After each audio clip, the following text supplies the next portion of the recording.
Greetings, Otaku Faithful. Thank you for joining me again this week. Once again, this is Larry Williams, OAW Commander-in-Chief, and I'm here to bring you all yet again another The Flash episode review right here on Otaku Assemble! Weekly, and finally I'm back to bring you all the latest in this week's The Flash episode review, and this is my review of Season 2, Episode 16, entitled Trajectory. Now, general thoughts on this week's episode. Honestly, I found it to be a bit of a disappointing episode, mainly due to the villain that we got in this week's episode. Now, we've had one-note villains before in The Flash. You know, they show up for that one episode. Usually they have a stereotypical, generic sort of motive and intent, and then they're taken out by the end of the episode, and then we don't ever see them again. We've done this before, especially with the metahuman villains. Here's the problem, though. When it came to the human villains, which in this episode we do have a human character who acquires super abilities, so it's still a human character. The thing is, though, in the past they've always done something a little bit more creative, a little bit different with the human characters to set them apart from the metahuman villains. So the fact that we didn't really do anything like that outside of the ordinary, outside of the routine with our villain this week. Also, we have a superpower that we're already familiar with, which is another speedster. Now, the other thing was the hype too, because they kept promoting the episode where, oh, it's a female speedster, but she was actually the least developed speedster we've had in the entire series. So we have a human character with a power we're already familiar with, and yes, it came as a result of the Velocity 9, so we did get to see, okay, what would happen if that fell into the wrong hands, if that fell into, you know, normal human hands, someone who doesn't have the Speed Force in their system. Okay, that was the logical progression to what the Velocity 9 story would have been. But then also, we got a very brief background, never really understood what her motive was. I think what they were suggesting, and once again, this is why I say it's a letdown, because the concept was good, the idea was solid. If what the writers were intending was that, you know, we have this scientist, as she said, she's underpaid, undermanned, she's 6 months behind on her research. If she was using the Velocity 9 as a means to catch up with her research, as a means to outperform her colleagues and her competitors so that she can remain relevant within her field and within her study, okay, so then, oh, the side effects of the Velocity 9 made her, you know, psychotic or, you know, overly ambitious, and then she decided to go ahead and become a super villainess. Okay, here's the thing.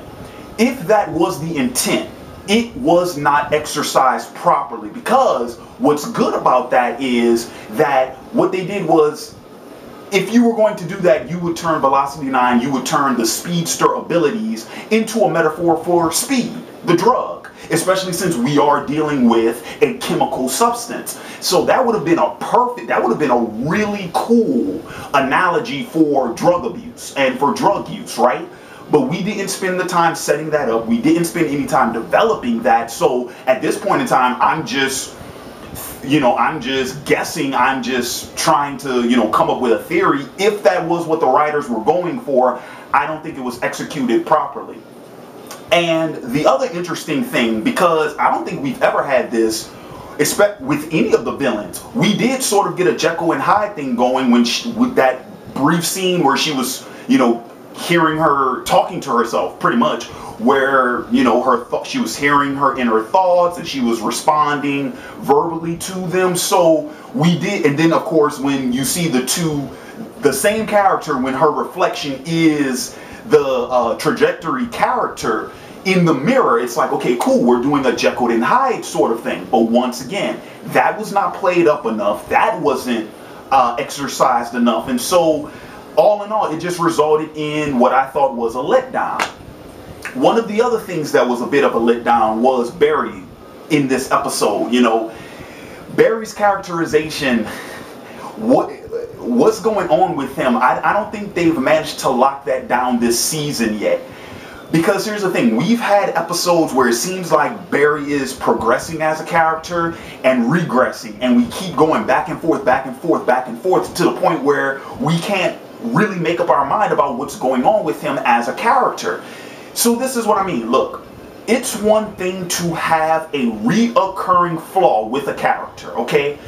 So for an example, like, Superman, one of the biggest criticisms about him is that he's overly naive. One of the biggest criticisms about Batman is that he's obsessive. You know, hell, take Arrow for an example. One of Oliver's biggest flaws is that he internalizes too much. He puts the weight of the world on his shoulders, and he blames himself for things that are clearly outside of his control. It is a good thing to have a reoccurring flaw for a character. That is good. The problem with Barry, Barry's whole, his feelings of inadequacy, his inadequacy issues, like he's not fast enough, he's not strong enough, he's not enough to protect the people that he loved, to prevent these catastrophes, this, that, and the other. Here's the thing. That has been one of his reoccurring flaws. The problem, though, is the situations in which they keep presenting themselves, the situations themselves keep repeating. We've already dealt with the whole velocity issue. If you all will recall earlier in this Barry season, when Velocity 6 was first introduced to us, Barry wanted to go ahead and use that because he's like, oh, it would give me a winning edge to beat Zoom. Let me go ahead and do that. So now that he finds out that Jay and Caitlin have been trying to perfect it, and they've gotten it all the way up to Velocity 9, now all of a sudden we're repeating the exact same thing. Jay told him Velocity 6 was dangerous. That happened when when Wells Earth 2 was introduced. In that very episode was when we got that discussion. So why are we repeating the exact same thing? And Barry took the exact same position, and he came out of it the exact same way, almost as if nothing that was told to him prior to this episode stuck. And there have been other places where the same thing has been happening to Barry. Other little, the thing with him and Iris, the thing with him in Wells, the thing with him in Zoom, they have, even the thing with him and his mom. They have sort of repeated these same things, but at some point in time, how can you properly and adequately give a character progression if you keep putting him in the exact same situations, taking the exact same stances, and then having to relearn the same lessons over and over and over again? At what point does Barry finally wake up and take some of this stuff to heart? I don't know. Look, you got 24 episodes to do a season. You got to fill it with something, right? But there's so much more stuff I think they could be exploring. The fact that we didn't get much screen time with Wally this episode, especially since it seemed like with Jesse and Wally, with that little exchange, it was like, oh, wait, are they going to sort of, do something between the two of them? It would make perfect sense, because now we have a new reoccurring male character. We have a new reoccurring female character. They don't know each other. They're around the same age. They're both out-of-towners. That seemed like the perfect opportunity to go ahead and get them two together, see what that would happen. But as we found out by the end of this episode, no, Jesse skipped town. Which, that'll bring me to another issue I had with this episode. Jesse and her conflict with Harry. Okay, here's the thing. Jesse is completely within her right. She is completely right in being critical of Harry, being judgmental of him after she found out that he killed someone in order to help save her. That's completely legitimate. That, I totally agree. The problem comes into play where Jesse keeps playing up this idea like he doesn't understand why he's doing what he's doing in order to save her, and why he would go to such great lengths. Killing someone else to save her, yes, that is crossing a line. But then again, she brings up the thing how, oh, you turned over the Velocity 9, and that's only going to make matters worse. Well, that wasn't the point. The point was to get you out of harm's way. and he didn't kill anyone to do it. Now, yes, you can make the argument that, oh, the ramifications of his actions, how many people could have been hurt in the incident that followed, okay, fine and dandy. But if you wanted to draw a fair comparison, she should have brought up, oh, well, you know, when you were trying to rescue me from Zoom, how many people got hurt in the process of that? That would have been more warranted, that would have been more merited than just trying to throw it in his face as if he's, you know, doing all these wrong things. I think that in the case of Jessie, some perspective is needed for her. Now, granted, yes, the point does still stand, and it was something that Harry did need to get.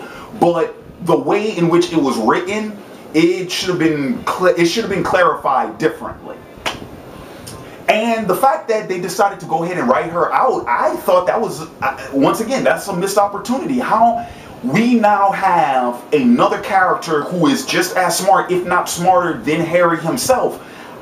All of the interesting things they could have done with that, especially since, I mean, we could have had a father-daughter relationship. I mean, how many ways could they have compared and contrast that with Joe and Iris, and could have played that up against each other? I think they just went ahead and they threw away a character. A perfectly good character that they could have used later on down the line. That's not to say that Jessie won't come back, but I thought it was a little bit too soon to be writing her out. Okay, so final thoughts are going to be on the big Zoom thing. The only real thing I thought that was done well in this episode. Side note though, the thing with Iris and her editor, I didn't have a problem with that. I thought that was okay. Yeah, it was a little cliche to be like, oh, the editor wants to date her. Okay, but I don't have a problem with them introducing a new love interest for Iris at this point in time, because we have jumped into the second half of this season. You know, she's had enough time to mourn Eddie, and you know, to sort of get to the point where she can move on. So that didn't really bother me. I wasn't bothered with that at all. I thought that was okay. But in terms of what was the best work in this episode, it had to be the reveal at the end when the rest of the team learned that Zoom actually is Jay.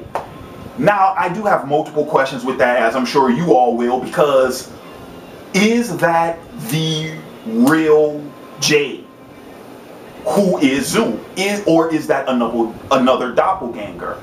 And the reason why I ask that is because clearly we've had the same character in two places, in the exact same place. Now, yes, they did bring up the whole idea of, oh, well, how many times have we seen a speedster be in two places at once, referring to Eobard Thawne, the Reverse Flash of Season 1. But that's not the same thing, because we actually did see a body, the body that was Jay, the one that was killed and brought back to Earth 2.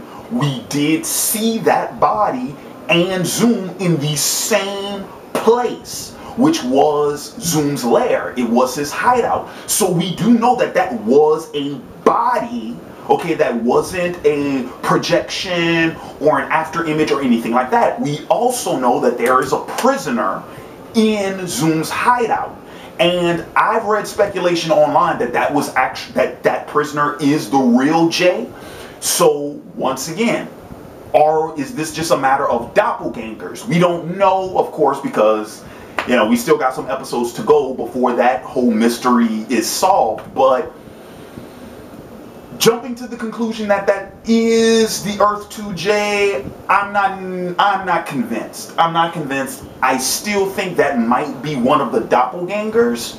So, I mean, if it is Jay, that is a cool twist, because what could that mean? But it is interesting, though, that if in fact Zoom is dying, if he is sick, if he is suffering from the same thing that Jay was, now yes, it's real easy. It would be real easy to be like, oh no, they're one and the same because they're suffering from the same disease. You know, the cell degeneration brought on from the V6.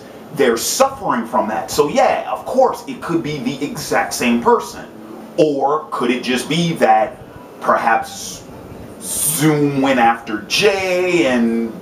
Okay, we'll be here forever running through every possible theory that could possibly stand on what's going on with the Zoom thing. But that I actually thought was good. really, it was the only thing worth noting, because remember, that's where our last episode left off, was the Zoom reveal. That I thought was good. I thought it was the best part of the episode, and I'm looking forward to see how that starts to unfold as the rest of the season continues. So that's pretty much going to wrap up my Flash episode review. I want to thank you all for joining me again this week, and in the comments below, let me know your thoughts on this week's episode. Let me know what you guys thought about this villain trajectory. Let me know what you guys think about the Zoom J reveal. What are some of your theories on it? I mean, pretty much the door's wide open with, because what we have time travel, we have interdimensional travel, alternate universes, so on and so forth. By all means, feel free, share it all in the comments below. And if you like this review, feel free, hit the thumbs up button, like it. If you want to share it, you know friends who you think will get a kick out of it, please feel free to share this video. And don't forget, if you want the latest of all my reviews and want to keep up with all my reviews, be sure to subscribe to the OAW YouTube channel. Annotation will be above head all video long. So, coming down the wire later this week, Arrow's returning tomorrow, so my Arrow review will be up. Legends is on a break this week, so my Vikings review will be up Thursday. Currently, I'm still working on my special video for Friday. Still working that out, and then once Saturday hits, once we get to the weekend, we will be right back up with the Daredevil Season 2 episode reviews. And with that being said, this has been Larry Williams, OAW Commander-in-Chief. I'm signing off, and until next time, peace.